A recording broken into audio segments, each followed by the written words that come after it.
Zaka efa natombony.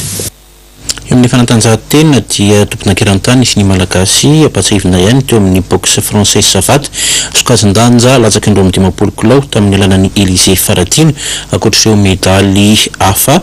izay azo efa tafaverina eto an-tanindrazana ireo délégation avy any Italie sy Frantsa ka hetsika lehibe no andraisana azy ireo Rampitso Griffin na bakoliny aina no mitatitra ny vaovao amin'ny sariny Francis Razana Jato. Asa vahoaka Rampitso ny zava-bitany resultena malagasy niatriky ny fedinany tompon-daka eran-tany teo amin'ny taranja boxe français Savaty tany Frantsa sy Italie nahazo medaly volamena razana bahoaka Élysée Faradina tompon-daka teo amin'ny sokajin-danja latsaky indroa amin'ny 50 kilao ankoatr'ireo denisiany koa ny medaly hafa azo. Raisitsika amin'ny fomba makotrokotroka ireo mahery fotsika ireo Rampitso Sabotsy amin'ny sivy-sasany eo anao carnaval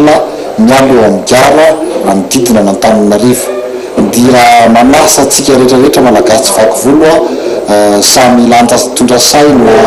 ifampikopakopaka eny an-dalana eny mitondra fiara anao an'izay carnaval zay mba handraisantsika an'le champion du monde tsika sy ny vice champion ro mahery fotsika rehetrarehetra dia mampitolo agaga n'izao tontolo zao zay nandray anjara tany ny fahaizantsika malagasy tamin'ity taranjana anakiraty ubina fiobina no nataon'ny frantsay zay nifanena tamintsika resitsika tompony taranjo ny frantsay fa resitsika malagasy ary fiobina no azontsika tamin'ny frantsay tamin'izany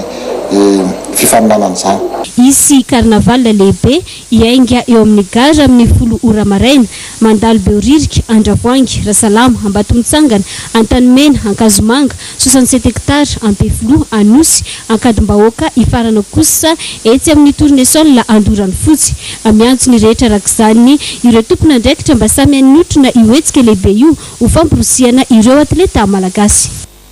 Sy ihany koa namarina fitrantsika tamin'ity alina ity fisaorana nanotolotra anareo rehetra tany an-tokantrano tany nanaraka ny vaovao hatramin'ny farany ankasitrana ihany koa ireo mpiara-miasa rehetra tamin'ny fikirakirana sy ny fanatontosana izany. Mametraka ny mandra-pianao amin'ny Rampitso indray tompoko lasy tompoko vavy.